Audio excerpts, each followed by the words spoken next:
ඕනම බොරුවක් කියපු දේ මේ රටේ මේ මිනිස්සු විශ්වාස කරනවා. ඒකනේ වෙලා තියෙන්නේ. මේ නැත්තම් මේ වගේ ගොබ්බේ හොම් වෙනවද මේ රටේ? මේ ආණ්ඩුවේ වරද නෙවෙයි. තර මොකද මේ කවුද ලස්සන උනේ? වසන්ත සමරසිංහල මේ ආණ්ඩුවේ හොඳට ලස්සන වෙලා තියෙන උන්ගේ බඩ දාලා එම උන්ට දැන් උන් තමයි ඉතින් ලස්සන වෙලා තියෙන්නේ. මේ රටේ මේ ආණ්ඩුවෙන් කිසිම දෙයක් බලාපොරොත්තු වෙන්න බෑ මේකට.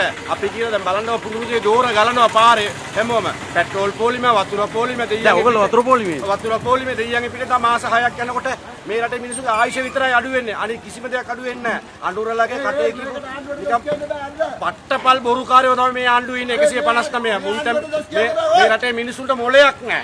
මේ රටේ මිනිස්සුන්ට ඕනම බොරුවක් කියපු දේ මේ රටේ මේ මිනිස්සු විශ්වාස කරනවා. ඒකනේ වෙලා තියෙන්නේ. මේ නැත්තම් මේ වගේ ගොබ්බේ හොම් වෙනවද මේ රටේ? මේ ආණ්ඩුවේ වරද නෙවෙයි.